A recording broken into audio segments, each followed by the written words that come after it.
নমস্কার, আপনারা দেখছেন মৃত্তিকা টিভি এবং আমার সঙ্গে রয়েছে তরুণ ব্রিগেডের ক্যাপ্টেন বলা হয় তৃণমূল কংগ্রেসের যাকে, সেই দেবাংশু ভট্টাচার্য। দেবাংশু, তোমাকে একটা প্রথম প্রশ্ন অবশ্যই করব, যেটা এর আগেও একবার যখন তোমার সাথে কথা হয়েছিল করেছিলাম। সেটা হচ্ছে, খেলা হচ্ছে তো? একদম জোর কদমে। বেশ, কারণ এটা তো এখন একটা মানে ন্যাশনালি পপুলার ওয়ার অ্যান্থেম হয়ে গেছে, সমস্ত কিছুতে খেলা হবে।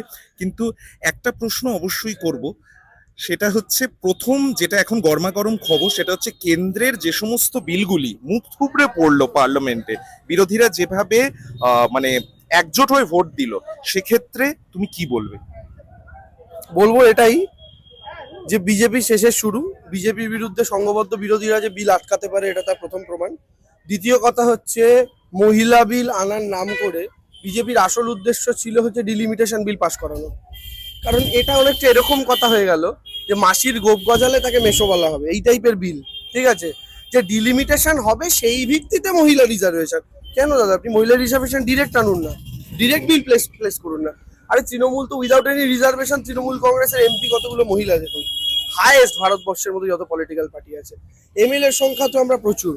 আর আমরা তো অলরেডি গত 15 বছর ধরে এবং আগামী 5 বছরের জন্য 20 বছর ধরে তৃণমূল কংগ্রেস যে রাজ্যে ক্ষমতায় আছে মুখ্যমন্ত্রীর চেয়ারটা মহিলার জন্য রিজার্ভ করে রেখেছে। আমি বিজেপিকে অনুরোধ করতে চাই, বিজেপি যদি সত্যি মহিলাদের প্রতি প্রেম এত ভালোবাসা সত্যিই থেকে থাকে, মন থেকে হয়ে থাকে, তাহলে প্রধানমন্ত্রীর চেয়ারটা প্রধানমন্ত্রী মহিলার জন্য রিজার্ভ করুন 5 বছর অন্তর অন্তর অল্টার করে। তাহলে বুঝবো কত ক্ষমতা। এবারে অনেক মানে এক তো ভোটার লিস্ট নিয়ে প্রচুর বিতর্ক হয়েছেই, কিন্তু অনেক মানে ইয়াং ভোটার্সরাও আসছে, এবং তুমি যেহেতু তরুণ প্রজন্মের খুব গুরুত্বপূর্ণ একজন প্রতিনিধি, তো সেই ক্ষেত্রে দেবাংশু এটা অবশ্যই জিজ্ঞেস করবো যে তরুণ প্রজন্ম, ঠিক আছে, মানে যারা ধরো 18 প্রথমবার ভোট দিচ্ছে, বা বাকি যারা রয়েছে তোমার বয়সী, তারা তৃণমূলকে ভোট দেবে এই বিষয়ে তুমি কনফিডেন্ট? একদম। কারণ সেই ছেলেমেয়েগুলো যখন রাজনৈতিক জ্ঞান হচ্ছে তখন থেকে স্কুলে যাচ্ছে, জুতো মোজা বই খাতা মিড ডে মিল দিয়ে তাদের জীবনটা শুরু হচ্ছে। সবুজ সাথীর সাইকেল তারা কৈশোর পেরোচ্ছে, কন্যাশ্রীতে তাদের কৈশোর পেরোচ্ছে, কন্যাশ্রী টুতে তারা তাদের যুবাবস্থায় প্রবেশ করছে, এবং মাধ্যমিকের টেস্ট পেপার এবং ট্যাবের টাকা পেয়ে তারা কলেজ লাইফে যাচ্ছে, এবং সেই কলেজ লাইফে গিয়েও স্বামী বিবেকানন্দ স্কলারশিপে তারা প্রাপ্তবয়স্ক হচ্ছে। ফলে তাদের এই গোটা জীবনটায়, পড়াশোনায়, তাদের শিক্ষা ব্যবস্থায়, তাদের বাবা মায়ের পাশে যিনি দাঁড়িয়ে আছেন তিনি তাদের দিদি। তো সেই দিদির সহযোগিতা তারা প্রত্যেক মুহূর্তে পেয়েছে। তো স্বাভাবিকভাবে তারা যখন ম্যাচিওর হয়ে ভোট দেওয়ার জায়গায় পৌঁছবে, তারা কি এই সাহায্যগুলো ভুলে যাবে? হ্যাঁ, একটা কথা আপনি বলতে পারেন, যার ধরুন আজকে 18 বছর বয়স, তার মানে তার যখন 3 বছর বয়স তখন থেকে তৃণমূল ক্ষমতায়, তার রাজনৈতিক জ্ঞান ছিল না। কিন্তু আমরা যারা ধরুন সিপিএম এর, আমাদের ধরুন 30, কারোর আজকে 25, 26, 27, 28, 35, 36, 40, যারা আমরা সিপিএম এর সময় স্কুলে পড়েছি, আমাদের স্কুল ড্রেস আমাদের বাবা মা কিনে দিয়েছে। একটা সাইকেলের জন্য বাবার কাছে 20 বার ঠ্যাঙানি খেয়ে তারপর একটা সাইকেল পেয়েছি, তাও বাবা দেয়নি, ছোট কাকা দিয়েছিল পৈতের সময় গিফট। ঠিক আছে, আর মোবাইল ফোন টোন তো বাদই দিন, তখন সেই অভাবে ছিল না। আর কলেজে যাওয়ার আগে কোনো মোবাইল টোবাইল পাওয়া যাবে না, সব বাড়ি থেকে একদম ইয়ে করা ছিল। তো আমাদের যাবতীয় যা বই খাতা সবই পয়সা দিয়ে কিনতে হয়েছে বাড়ির লোককে। আচ্ছা, সেটা কিনতে হয় না। আমরা ডিফারেন্সটা বুঝতে পারি যখন নিজেরা সিপিএম এর সময় পড়েছি, সেই সময়কার শিক্ষা ব্যবস্থা আর আজকে যে আমাদের ভাই বোনরা পড়ছে ওটা দেখি। ঠিক আছে, তো ফলে স্বাভাবিকভাবেই আমার তো মনে হয় তারা নিজেরাও সেটা বুঝবে, এবং যারা ডিফারেন্সিয়েট করতে পারবে তারাও তাদের সেটা বোঝাবে। একদম। তুমি মানে এক ধারে যেরকম রাজনীতি করো, এক ধারে যেরকম যুব প্রজন্মের কাছে এবং মানুষের কাছে পৌঁছানোর চেষ্টা করো, লেখালেখি করো, তোমার পেজ রিসেন্টলি মানে গত পরশুই একটা দারুণ জায়গায় পৌঁছেছে, মানে তুমি সোশ্যাল মিডিয়ার মাধ্যম দিয়ে বহু লোকের কাছে পৌঁছেছো সোশ্যাল মিডিয়ার মাধ্যম দিয়ে। তো সেই ক্ষেত্রে একটা জিনিস কিন্তু চুচুড়ার ক্ষেত্রে পিছু ছাড়ছে না, সেটা হচ্ছে অসিত বাবু আর রচনাদির কোন্দল, সেটা নাকি তোমার ভোটে সাংঘাতিকভাবে প্রভাব পড়বে বলে মনে করা হচ্ছে। তৃণমূল এমন একটা ট্রেন যার অনেক কম্পার্টমেন্ট আছে, আমি একটা কম্পার্টমেন্ট, এখানে যারা আছে সবাই আমরা এক একটা কম্পার্টমেন্ট বগি। ঠিক আছে, বগিতে বগিতে মাঝে মধ্যে ঠোকাঠুকি লাগে।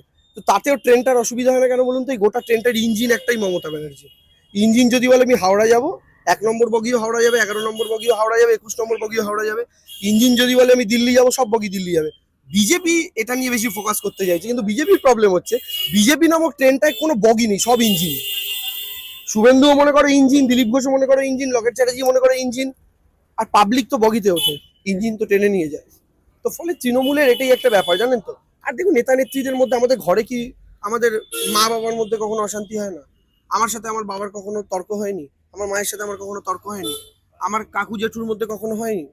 তো একটা পরিবারের মধ্যে হতে পারলে আমাদের পার্টিটাও তো একটা পরিবার, সেটা হবে না কেন? তফাৎ একটাই, সিপিএম এর লোকেরা দরজা বন্ধ করে ভেতরে একদম চুলি মারামারি, জুতো খুলে মারছে একে অপরকে, বাইরে বেরিয়ে এসে মিষ্টি খাওয়ায়, দেখা গা সব শান্তি হয়। আমাদের সাথে ওটাই তফাৎ, কারণ তৃণমূল কংগ্রেস বাংলার মানুষকেই তার ফ্যামিলি মনে করে। আপনি পরিবারের ব্যাপারটা ঘরের ভেতরে করেন, আর পাবলিকলি বাইরে বেরিয়ে এসে প্রতিবেশীর সামনে আপনি নকল সেজে থাকেন। আমরা আসলটা বাইরেই সেজে থাকি, কারণ এই বাইরেটাই আমাদের পরিবার। এটা বেসিক তফাৎ বাকি রাজনৈতিক দলগুলোর সাথে আমাদের।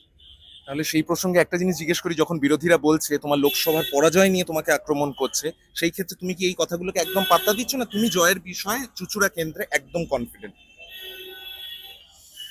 আমার লোকসভায় পরাজয় নিয়ে যারা কথা বলছে, সেই একই ইলেকশনে তাদের গোটা পার্টিটার পরাজয় হয়েছিল রাজ্যে।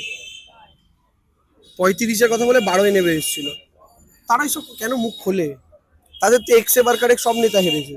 দিলীপ ঘোষ হেরেছে, অগ্নিমিত্রা পাল হেরেছে, হুগলি থেকে লকেট চ্যাটার্জি হেরেছে, শুভেন্দু বুদ্ধিমান তাই লোকসভা ভোটে দাঁড়ায়নি। ঠিক আছে, নিশীথ প্রামাণিক হেরেছে, মন্ত্রী ছিল। ঠিক আছে, সুভাষ সরকার মন্ত্রী ছিল, বাঁকুড়া থেকে হেরেছে। যাদের মন্ত্রী শান্তি সমেত গোটা ব্যাটালিয়ন হেরে গেছে, তারা জিজ্ঞেস করছে দেবাংশু হেরেছে কেন? মানে এই বিষয়ে আমার আর কিছু বলার নেই। চুচুড়ায় জিতে এটার জবাব দেবো। চুচুড়া জিতছি, চুচুড়া আমরা জিতছি না, চুচুড়ার মানুষ জিতছে, বুঝেছেন? চুচুড়া জিতছে, চুচুড়া জিতবে, এবং চুচুড়া পশ্চিমবঙ্গের মধ্যে one of the best assembly constituency হবে, এটা আমাদের লক্ষ্য, এন্ড উইল ডু দ্যাট। ভীষণ ভালো। এবং আমার আমার একটা শুধু শেষ প্রশ্ন রইলো, সেটা হচ্ছে যে দেবাংশু ভট্টাচার্য একটু আগে আমি যেটা দেখলাম সেটা হচ্ছে যে সুন্দরভাবে গুরুদ্বারাতে মানে মানে সব মানে প্রণাম করে এলো, যেটাকে আমরা প্রণাম বলি, এবং এর পাশাপাশি তুমি হনুমান পুজো করো, সেটাও আমরা দেখেছি। মানে তুমি সব সর্বধর্ম সমন্বয়ের কথা তোমরা সব সময় বলো। এবারেও কি তোমরা একই কথা বলছো যে ধর্মটা রাজনীতি থেকে দূরে থাকুক? কারণ প্রচন্ড পরিমাণে ধর্মীয় একটা মানে পোলারাইজেশনের বাতাবরণ তৈরি হচ্ছে। একটা কথা আমাদেরকে বুঝতে হবে, খুব সিম্পল কথা এটা।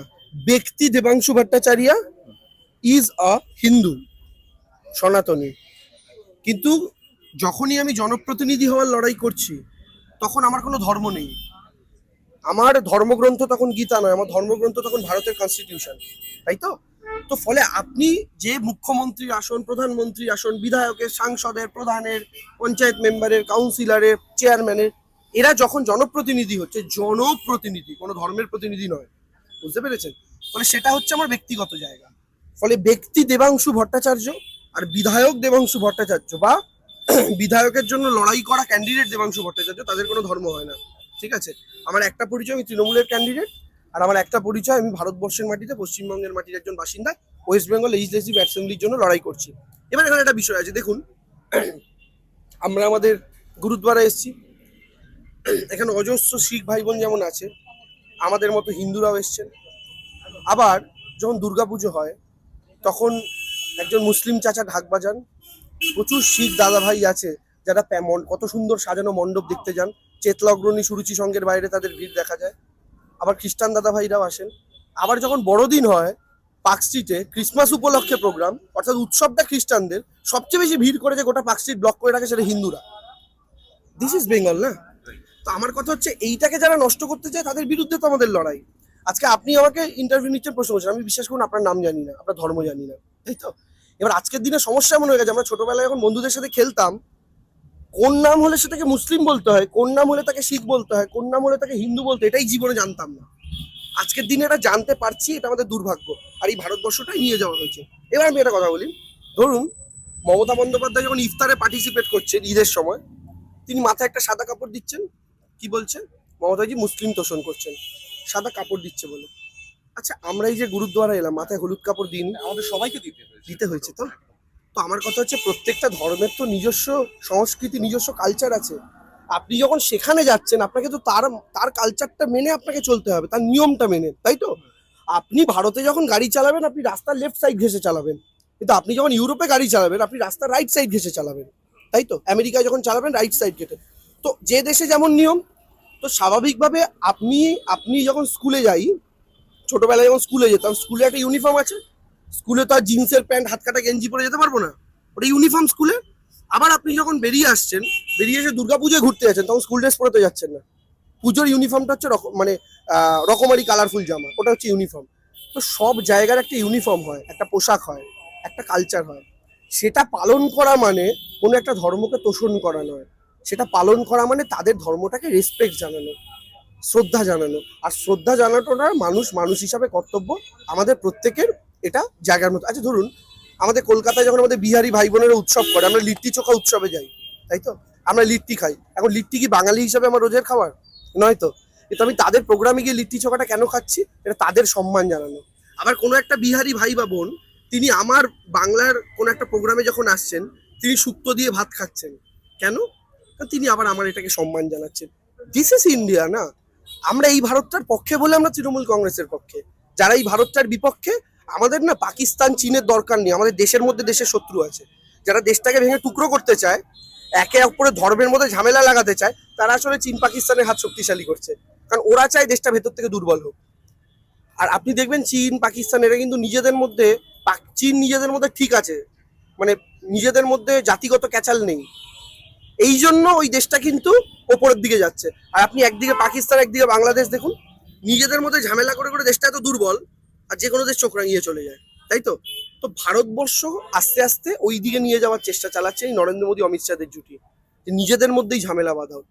ছোটবেলায় দাদুর গল্পটায় বিশ্বাস করি, একটা লাঠি ভেঙে যাবে, চারটে লাঠি এক জায়গায় থাকলে ভাঙবে না। এই চারটে লাঠি এক জায়গায় দড়ি দিয়ে বেঁধে থাকার নামই ভারতবর্ষ। আর বর্তমানে এই দড়িটার কাজ করছেন মমতা ব্যানার্জি, সেই দড়িটাকে বাঁচিয়ে রাখতে হবে। অনেক অনেক ধন্যবাদ তোমাকে দেবাংশু। মৃত্তিকা টিভি, মাটির কাছাকাছি।